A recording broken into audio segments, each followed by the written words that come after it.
We are, my camera keeps going in and out of focus. Hopefully that stops. But, nope. There it goes again.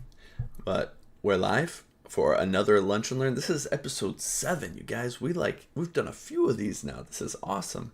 Today's going to be brief because my wife has a 1:30 meeting and I've got to help with baby stuff.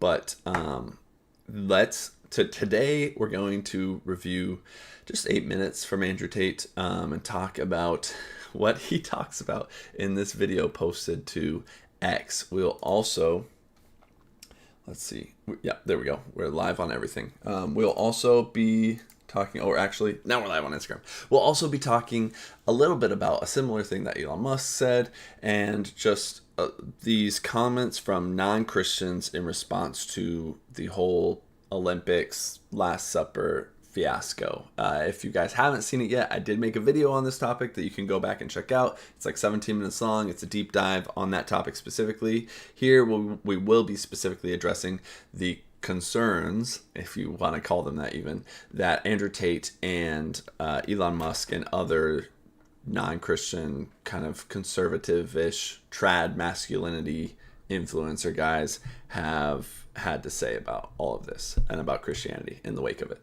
But that said, welcome to the Nerdy Christian. Glad to have you guys here. Let me know if there's any audio issues at any point. We should be good to go. But you never know with this thing. I feel like sometimes we're going good and then things get crazy. But yeah, welcome to the Nerdy Christian. Here we talk culture and media, theology and scripture, and world affairs, geopolitics, just happenings in this world that we live in, and the interplay of all three of those things. So if that's something interesting to you and you're not yet subscribed on the YouTube, get over there, subscribe, do it, okay?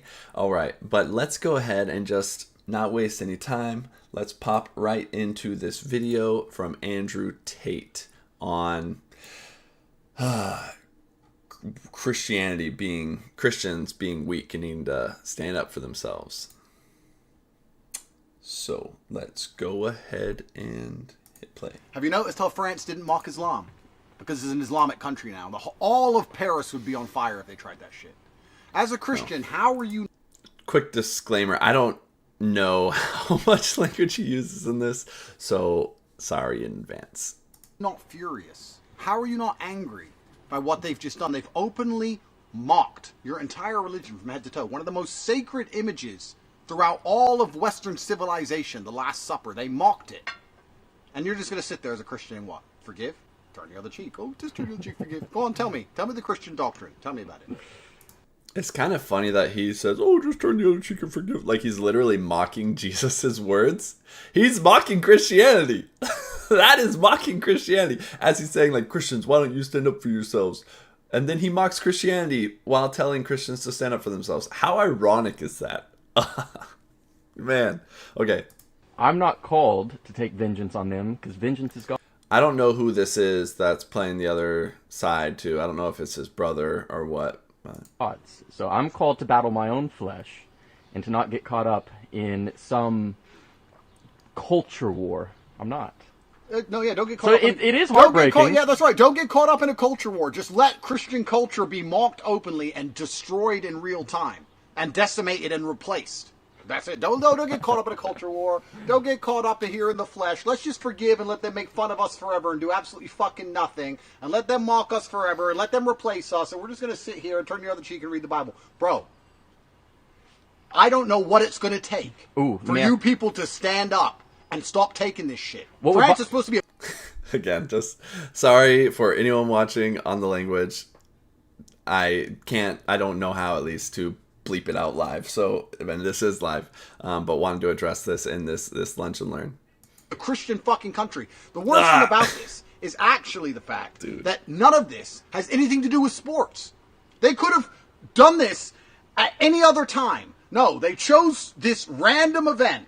You can't even possibly link them. They have no excuse they can come up with that makes any kind of logical sense. It's not about sports. It's not about dedication. It's nothing to do with the event. They just say, everyone will be watching. Let's prove how disrespectful we are to Christianity, and let's prove how gay we are. There was no need for it at all. I agree.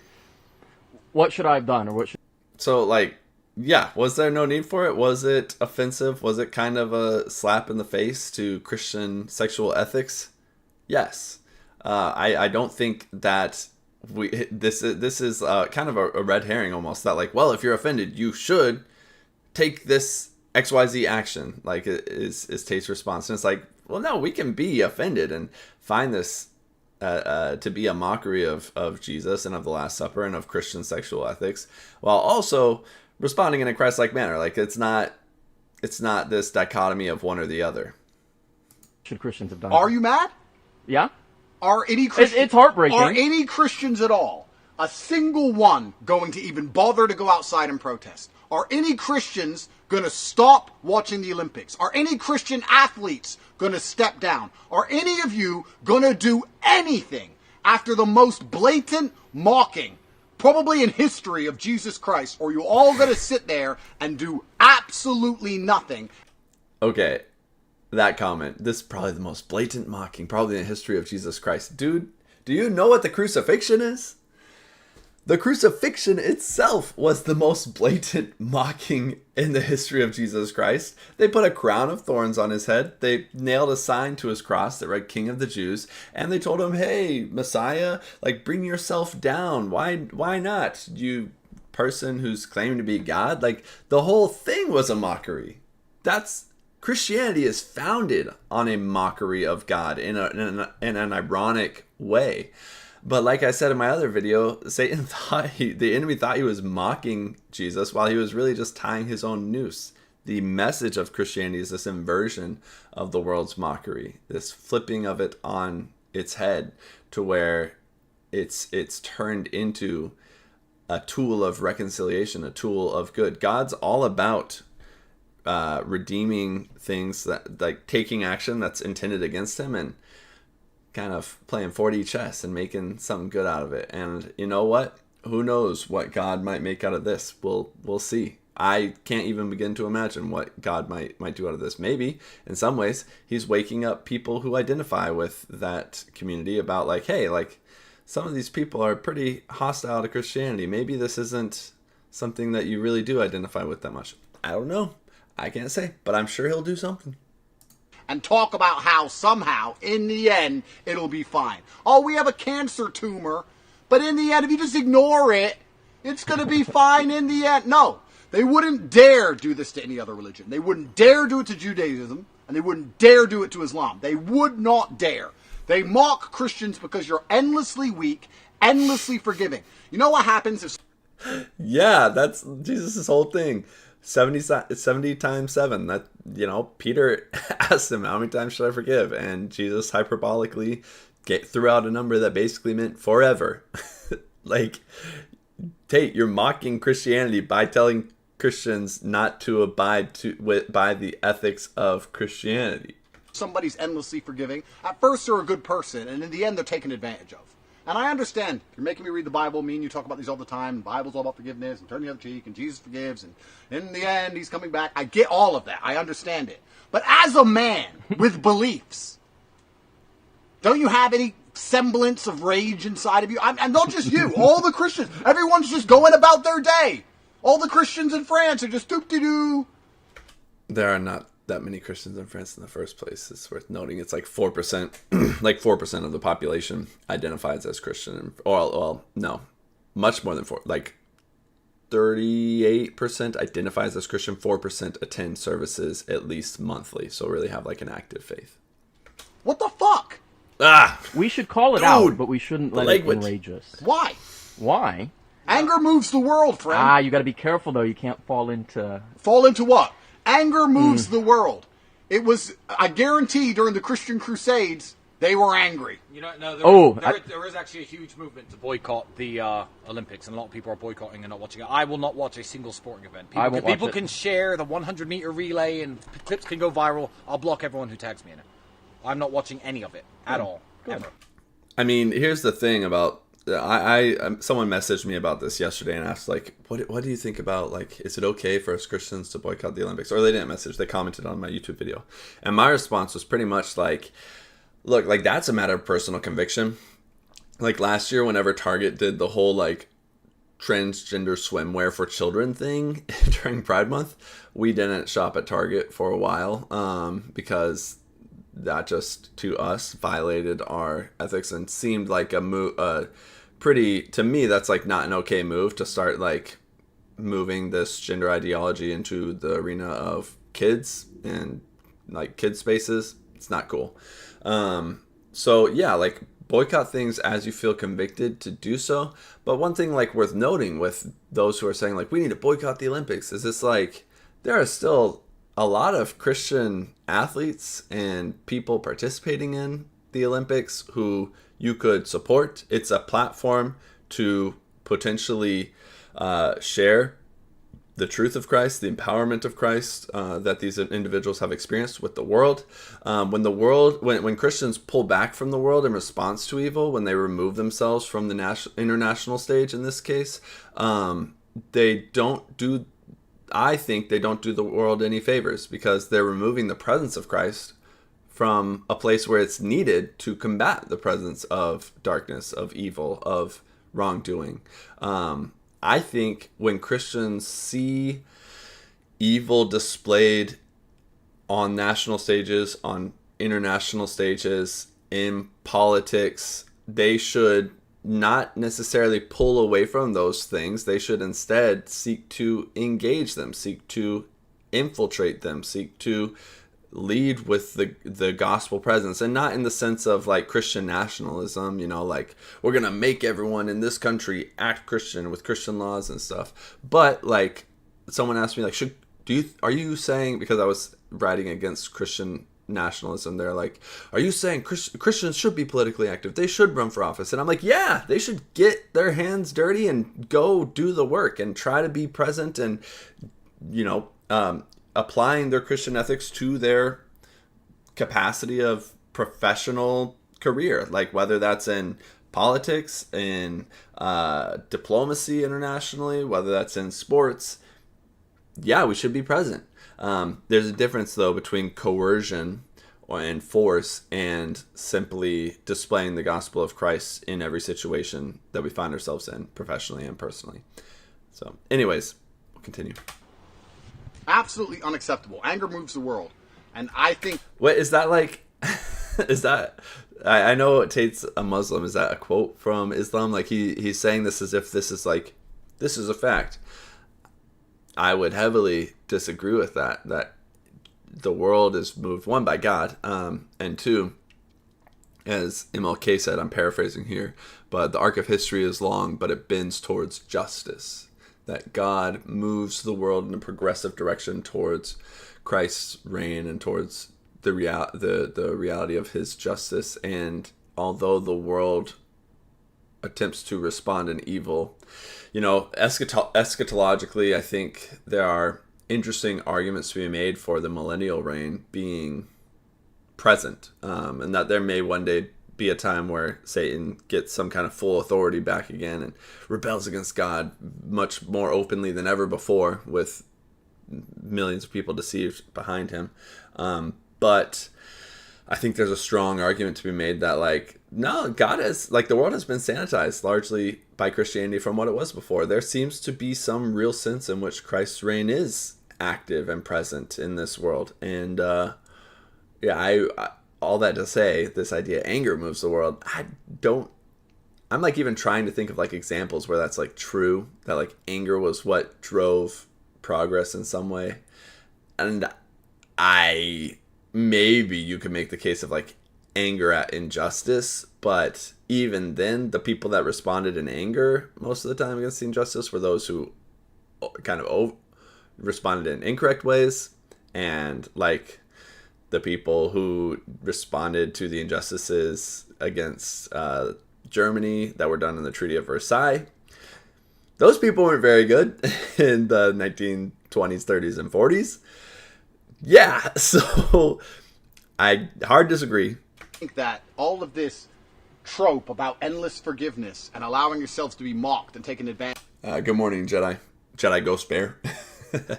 of forever is going to backfire at some point. There's going to be a point in the future when we look back at history, if the world still exists, and they're going to say, what were the Christians doing to save Christian civilization during that period, when their lands and their women were being taken from them, when they were endlessly mocked by the people who were supposedly in charge of them? What were they doing? And when you find out the answer was forgiving, jerking off to porn, and fucking sitting around going, it'll be all right later on, there's going to be a large, long history lecture on how they should have fucking stood up and done something. Christians are the most vocal against porn in the West. What is this guy on about? I probably should have said corn because I'm going to catch the stupid censor thing. But what? Like, these are Christian ethics. And what does it mean losing their women? Women are the most likely to embrace Christianity. Like, if anything, we're losing young men because they're buying into things that people like this guy say because they look super buff with the shirt off and the tattoos while they say things that aren't actually based in anything beyond themselves and their own kind of ego and self-sourced intellectualism. But just responding to chat real quick on a couple things. I have not been responding to chat, so sorry. But Maddie, thanks. I'm glad the lookout looks pretty sick. I've been working on this stuff a bit. I'm gonna I realize my text box here is a little over on Instagram is a little over his face. I'll just decrease the size a bit. Maybe move it over. But anyways, and then Miss Rowe, I don't know what's happening, but he needs a hug from Jesus. Yes, he does. Ochukoi Kogo, my strength is made perfect in your weakness. Yep, like that is exactly like you said. That is the whole point. GW Drummer, I don't know who taught this guy about Christianity, but goodness, yeah, like, and it's funny because his brother is a Christian, at least claims to be, and it's like he should be able to tell him the like actual accurate truths here because he doesn't seem to be super aware of a lot of them. All right, let's continue. It would not take much for Christians in France to put up enough of a fucking fuss outside of this garbage ceremony for them to not try this again. You need 5,000-6,000 people with signs and pictures of Jesus. They do it in Romania. They do it in Serbia. They do it in a few other countries. In France, a Christian nation, what are they going to do? You know what's hilarious about this is he organized a protest in Romania. At least I might be inaccurate on this, but as I understand it, it was in Romania in front of the French embassy. And it was really sparsely attended. And he's like, thousands of people. Like, I'm like, dude, they do it in Romania. No, they don't. Number one. And then number two is just like, there are much more effective ways to like influence the world than protests. I actually have spoken a little bit about how oftentimes protests are one of the least effective forms of resistance or change. It's a good way to make a lot of noise, but the ways that make change throughout history are much more long-term, embedded, and like consistent movements that involve much more than just like sometimes protests are a piece of it, but oftentimes protests are like that last like tip of the spear, and you actually like have a whole body of work behind it. And so like if Christians want to like make a difference in regards to people mocking Christianity like this, here's one thing you can do: like treat trans people in a certain way, invite them into your churches. I have a trans friend who attended church with me in Seattle multiple times when I lived there, and like that was because I treated him like a real human being and would get meals with him and talk about God and Jesus and talk about our pasts and just like the things that I would talk about, the things that God's done for me and stuff. And what do you know? It actually like worked a bit. And I think that's how, if you want to see that community mock God less, you got to bring them to God himself, because as we know from scripture, as long as we are outside of salvation, we are enemies of God. You know, those people are no less enemies of God than Andrew Tate himself here is an enemy of God. And by those people, I mean like those people at the thing in France, not just like all trans people. There are people who have been trans who have come to Christ and are having their understanding of their gender renewed by him.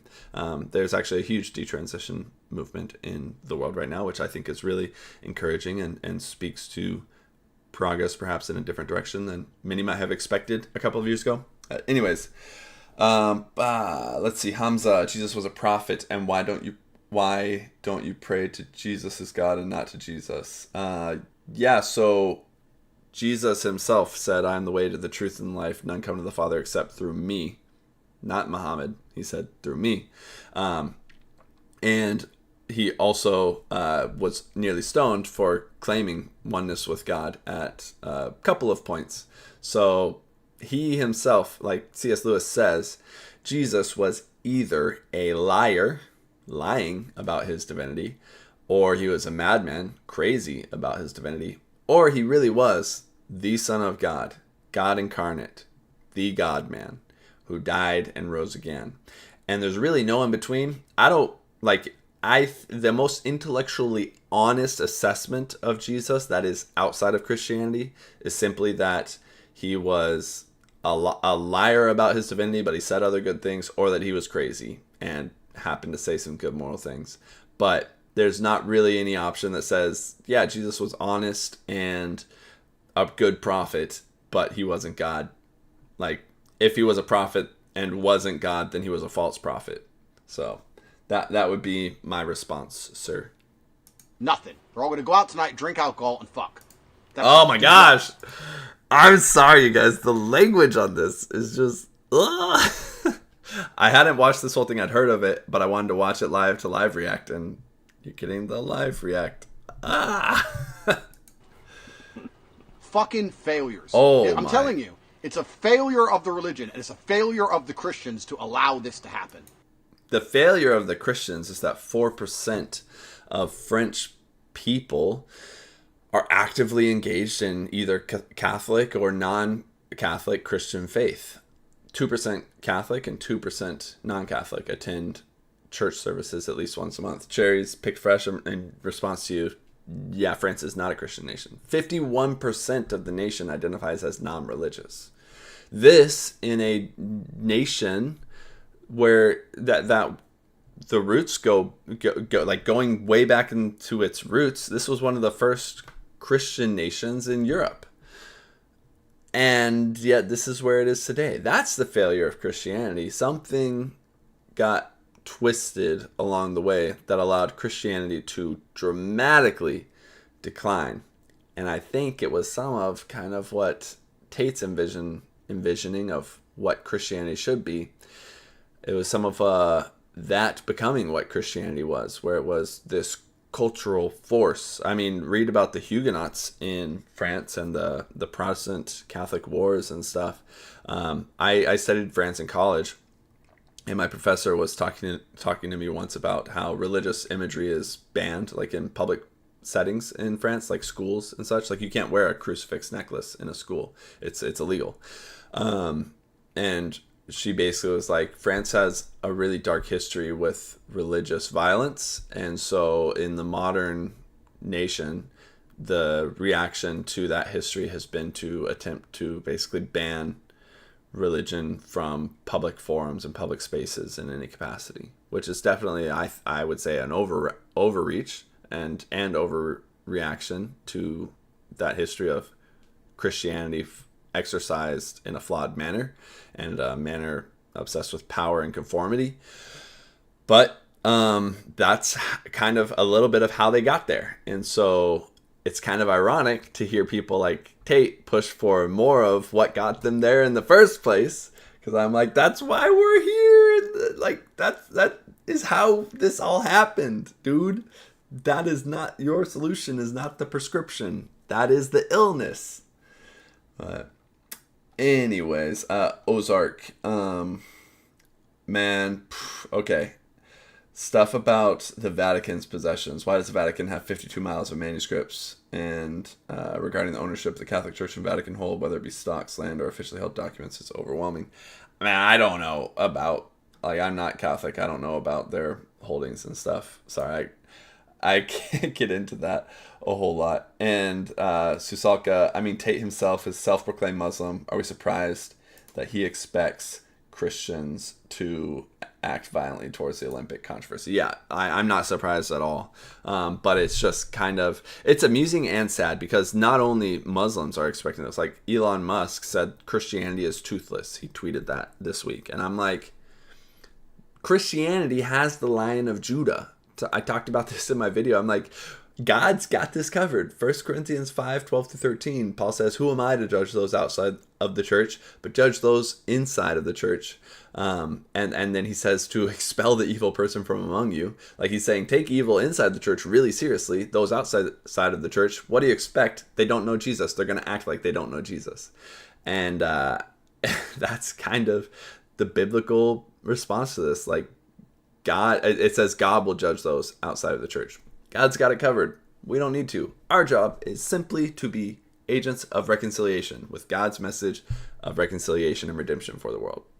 Judgment isn't really our hand to play too much.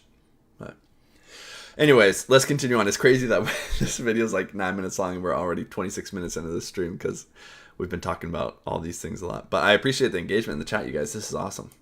You cannot blame the people who attack. If I leave my money out on the street and someone steals it, people will say, why'd you leave your money out on the street? Mm-hmm. If you allow your prophet, if you allow Jesus and your religion and your culture and your entire country to be mocked and stolen from you and destroyed and you do nothing, whose fault is it? So what should Christians do? Christians should go and put up enough of a fuss right now so that they know this is unacceptable. So that you can't decide during the Olympics to ignore sporting, ignore dedication, ignore hard work, ignore international cooperation, all the things the Olympics are supposed to be about, throw that out the window and instead desecrate Jesus Christ. All you have to do is get some signs and go stand out there and say, what are you doing? Not a single one is outside.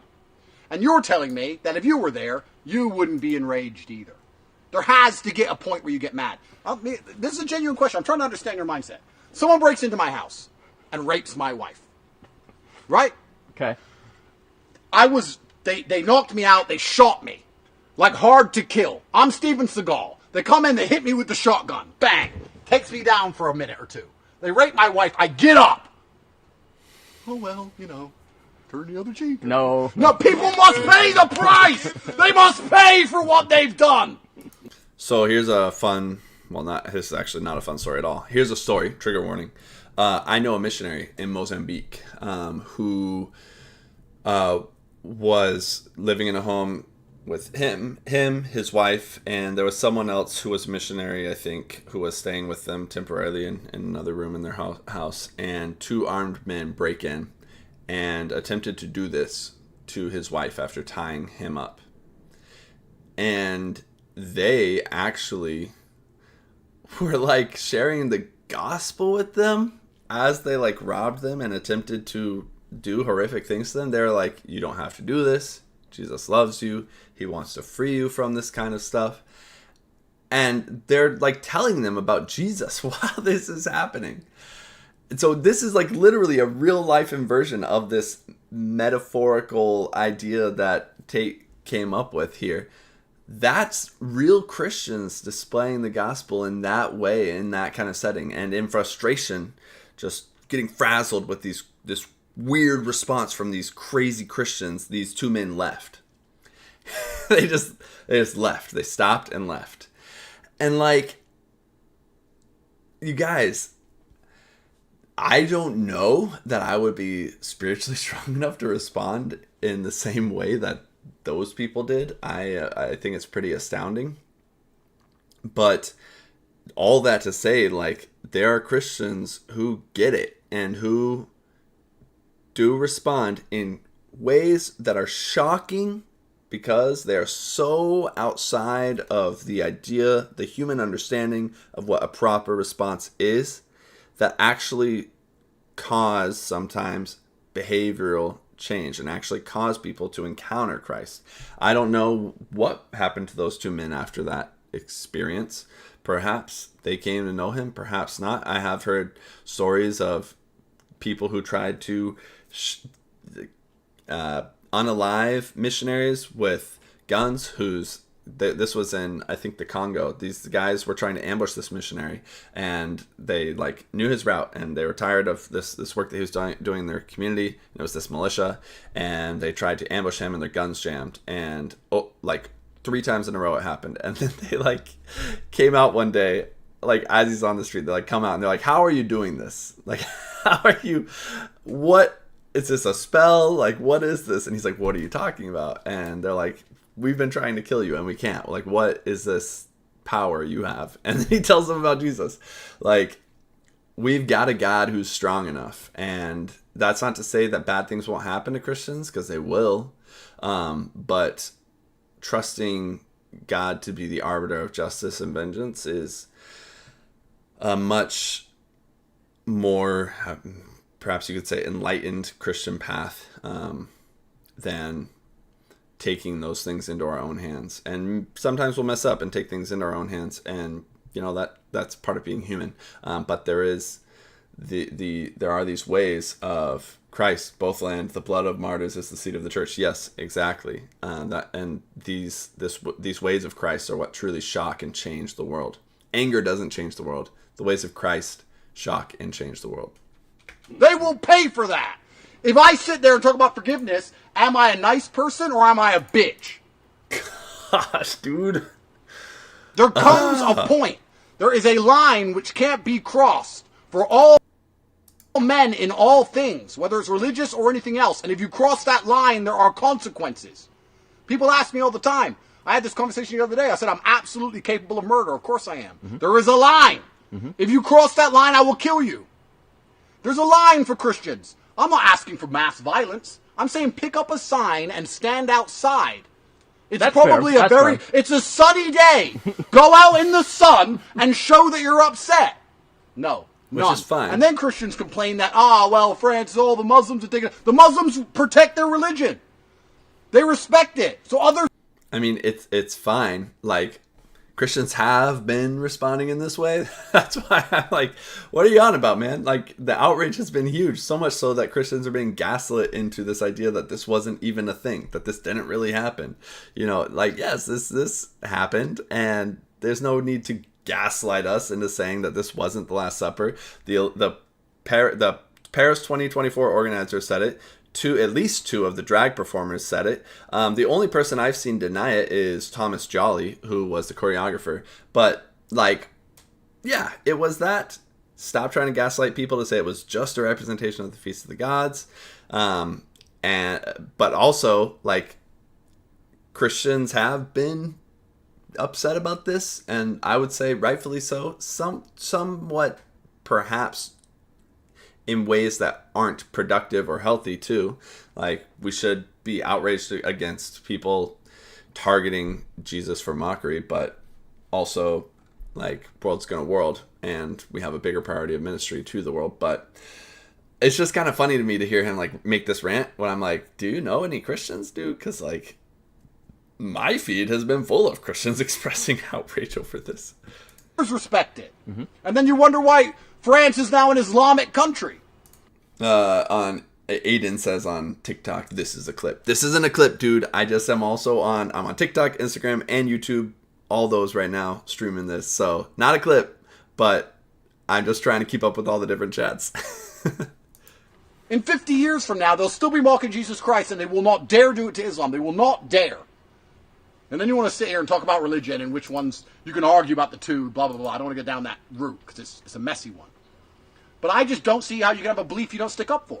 I don't see how that's even a belief anymore. If I believe in something, I stick up for it. Isn't that a prerequisite of belief? I believe, so I defend. I believe this is my house, so I defend it. If I don't believe it's my... I mean, apologetics is, like, means a defense for the faith. But it's, like, not that kind of defense, Tate. And also, that's not a prerequisite for belief. We defend because we believe. It's the other way around. And we defend in a manner that is different than, I think, what you imagine defense is. My house, why would I defend it? You believe in Jesus Christ, defend it. Well, you also have to enact the principles that he teaches. And he doesn't teach me to go lash out at people and be filled with rage. Holding a sign is not rageful. I agree with that. Okay, so how is showing that you're upset with what happened against biblical prophecy or against biblical teachings. I don't think it's against biblical teachings. No. Okay, so it could happen, and it doesn't happen, and it doesn't happen because Christians don't care enough. It does. Perhaps you should be a little bit angrier. Perhaps I feel like I'm being double gaslit. I'm being gaslit by the people saying this wasn't a depiction of the Last Supper, and I'm being gaslit by Tate here saying Christians need to protest because they aren't. I'm like, dude, what is happening? So 1% more, because if you don't give a shit at all about things, if I have anything in the world, a car I don't care about, and it's neglected, eventually it's destroyed. Same with a house, same with a relationship, same with a business. If you sit there and you refuse to put in effort, human energy and time, eventually it gets replaced and destroyed. Mm-hmm. And it's the same with a religion. If they're going to mock Jesus Christ at the largest ceremony France has held in years, with the most blatant and obvious discretion of all of his teachings in history, it's the worst thing they've ever done. And not a single Christian will hold up a sign. Don't you think the Satanists are like, yeah, we've won now? Look. Who cares what they think? What did they do? They didn't do that. We put it on the TV. We put it all in front of them. Oh, they tweeted a little. Yeah. Guess what, Tate? When Jesus was crucified, I guarantee you, Satan himself said, look, we won now. And he had just tied his own noose, dude. That's Christianity. Shebang. Don't you think your enemies now know they've won? No. It's like someone slapped you in the face and you just, oh, sorry. Oh, this guy. You're emboldening them. You understand? Apparently that's it. But you guys, elsewhere, Tate. So I think it was somewhere else that Andrew Tate said if this happened with Muhammad, Paris would be burning. And I'm like, so you're saying I'm not saying you should respond violently, but then you're saying we would be responding violently. I'm like, which is it? Because I feel like saying you guys need to be responding, holding signs, and it's people are. So if you're saying we're not responding enough, the escalation from what is being done seems to be violence or more violent, at least expressions of outrage. Anyways, though, Elon Musk said something similar. He said Christianity is toothless. He tweeted another tweet that said, what was it? I don't want to get the quote wrong. Let me just pull up what it was so I don't misquote him. But I screenshotted it and I included it in the video I talked about recently. He said, unless there is more bravery to stand up for what is fair and what is right, Christianity will perish. Elon Musk. So should Christians stand up for what is fair and what is right? Yes. But in terms of standing up against the world in the world's ways, two things. One, Christianity has always been subversive. Rome was changed by Christians not because they stood up to Rome and the emperors, but because they refused to recant. Because when a plague swept through Rome, that while everyone else fled from the places of the cities where people were sick, Christians went in and they died with them. And people were so shocked in the aftermath, and so the few survivors were so amazed by these Christians who had ministered to them and died for them, that it actually resulted in a mass conversion event, basically mass growth of Christianity. And I think this was in the 3rd century, if I'm not mistaken. The last pagan emperor of Rome wrote 2 letters to his priests telling them to act more like Christians, because those Christians were taking such good care of his own people that it was drawing people away from the Roman pagan gods and religions. And he was like, you guys need to act more like them. Christianity has always been a countercultural, subversive method of change in this world. So yes, we do stand up for what is right, but not necessarily, Elon, in the way that you would. And as for Christianity perishing, dude, Christianity will never perish. Jesus himself said the gates of hell will not prevail against his church. Christianity will persevere until Jesus Christ himself returns. So I don't know, chat. You guys got anything else before we wrap this up? Kelsey said they win when they see a hateful reaction out of you. You confirmed you're no different than the rest of the world. Yeah, by getting people to act like the world they kind of get Christians to stop acting uniquely Christian, and that is a victory of sorts, totally. Madiova, are you going to save this live? Yes, this live, every live that I have for my Lunch and Learn series actually is saved on YouTube. Hey, everybody on YouTube watching this now. Everybody who is not watching this on YouTube, you can go there, watch this in the aftermath, do that if you'd like, or share it there, whatever reason it is you want to have access to the recording.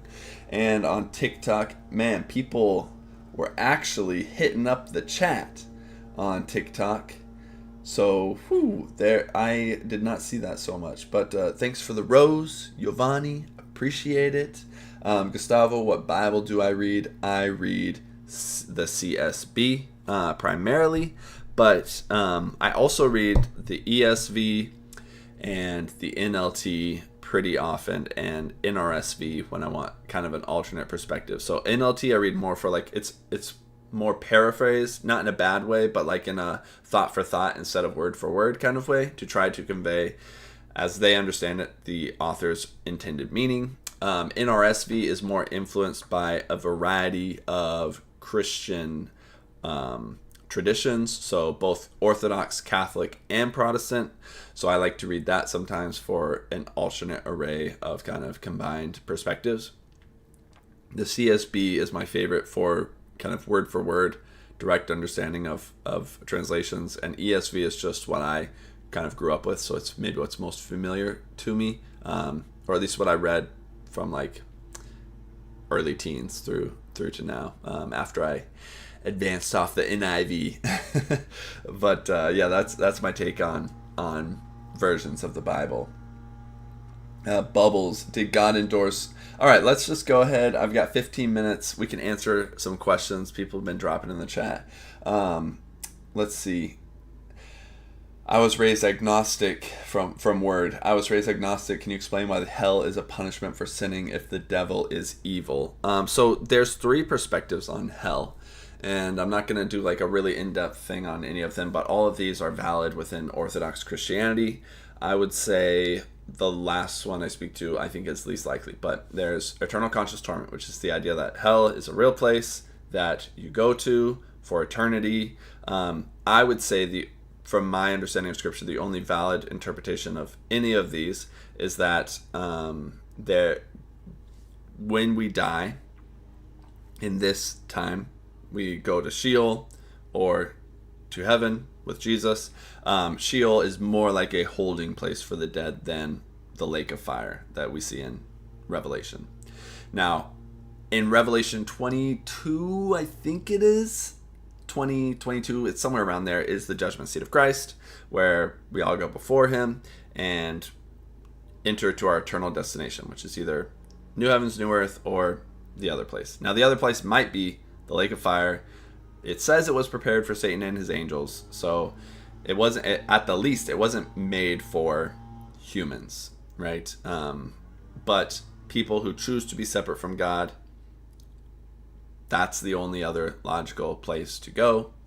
Eternal conscious torment posits that they are there for eternity, experiencing hell. Now, annihilationism posits that God alone is immortal, as I believe it says in 1 Timothy 3. It might be 4. I'm blanking. If you search God alone is immortal, you'll find the verse. And so thus kind of we have this presumption that the human soul is immortal, but according to this understanding of this verse, really only immortality is only enabled by God's sustenance, by God sustaining life, right? And so the idea of annihilationism is that at this final judgment, when we are cast off, those who are not in Christ are cast off to destruction, that is to destruction. Eternal destruction, meaning destruction forever, final destruction, a destruction that is done, right? That has eternal consequence. It's not a temporary suffering or something.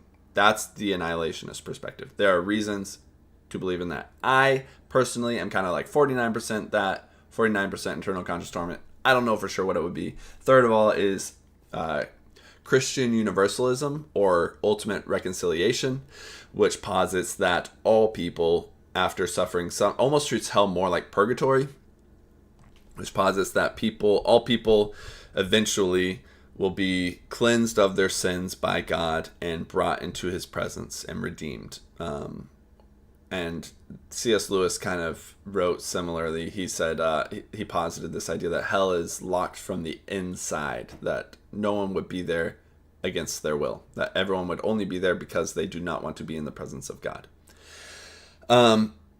Some church fathers seem to hold to something like this. A lot of Christians, evangelicals today, will posit that this is a heretical view.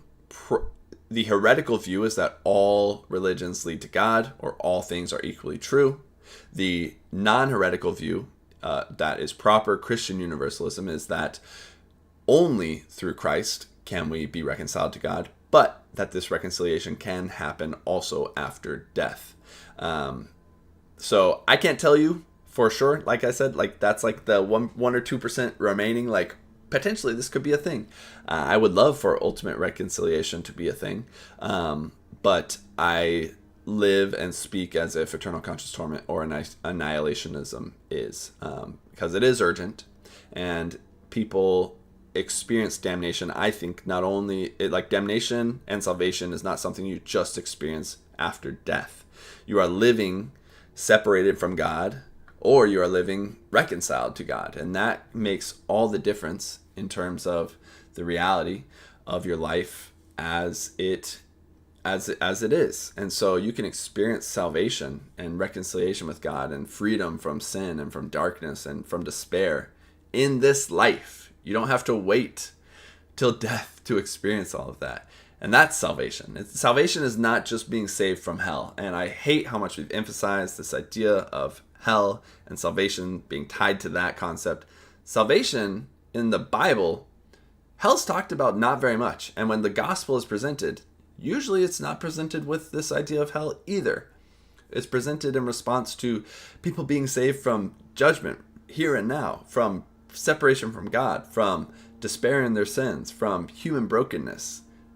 That is, I think, really key. And we see that all throughout Acts. You can read multiple times that the gospel is shared. That's how it's shared. Another question bubbles. Did God endorse slavery in Leviticus 25:44 through 46? Endorse is, I think, the wrong word. We see this tossed around all the time by kind of anti-Christian YouTubers and stuff. Did God give provisions for how slavery was to be practiced in Israelite society? Yes. Every society of the time practiced it, and God told them, hey, here are the rules for how this is to be practiced among you. And actually, it was above average in terms of the conditions of treatment for these people. Now, was it God's will? Here's the other thing. Was this God's will for his people? Well, if we read in, I think Matthew 11 is where Jesus is asked about divorce, and he says that this was not God's will for you, basically, but that this was allowed due to the hardness of your hearts, because God knew that if he didn't allow divorce with certain constraints, that people would practice it anyway without those constraints, and women would be worse off, right?